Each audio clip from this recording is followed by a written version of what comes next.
So the masterpiece known as AOT has ended and people have mixed reactions on it. What the fuck? Well, मेरे लिए ये ending अच्छी थी. It could have been worse. Hajime Isayama kept damage to a minimum. So yeah, I appreciate the fact a lot.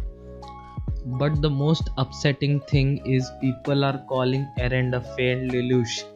Like, ew, what the fuck? He did more shit for his friend which you couldn't even do your entire life.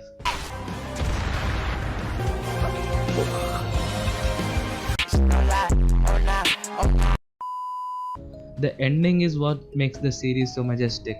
Isayama really thought it through, but I have a question. Why Mikasa though? I seriously don't know why ये मेरी chose Mikasa. And I mean really seriously मेरे को नहीं पता क्यों choose किया भाई. Okay, so the chapter was just awesome.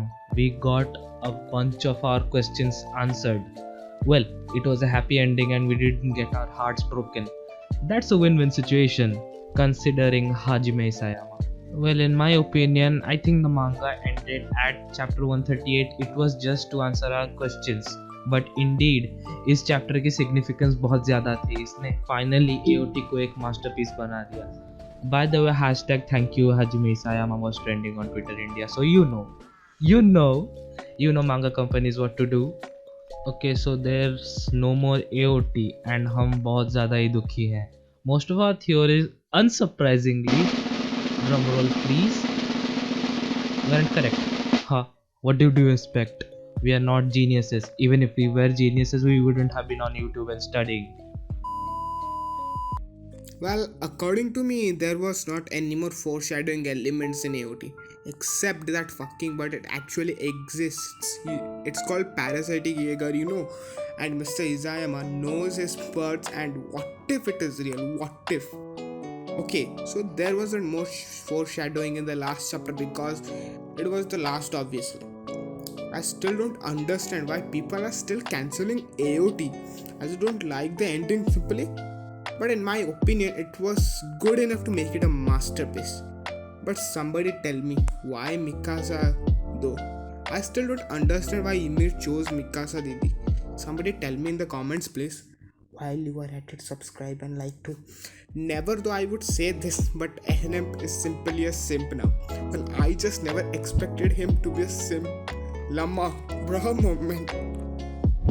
Well, the Levi scene was pretty emotional. Saw him say Shinzo Sasageo and have an epic moment.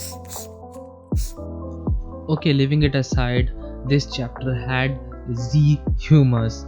We got Gabi suplexing Falco, Reiner simping on Historia's handwriting like a fucking creep. It's like the gamer girl bathwater, but gaming doesn't exist. Levi on a wheelchair is the funniest shit ever. And yeah, this much I guess. Isayama put all the humor he knew in this chapter, which made the chapter more lively and more admirable. Okay, so that is it for today's video. Like, share and subscribe to Ocho Certified for anime content.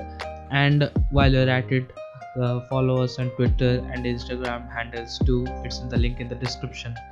Until then, goodbye.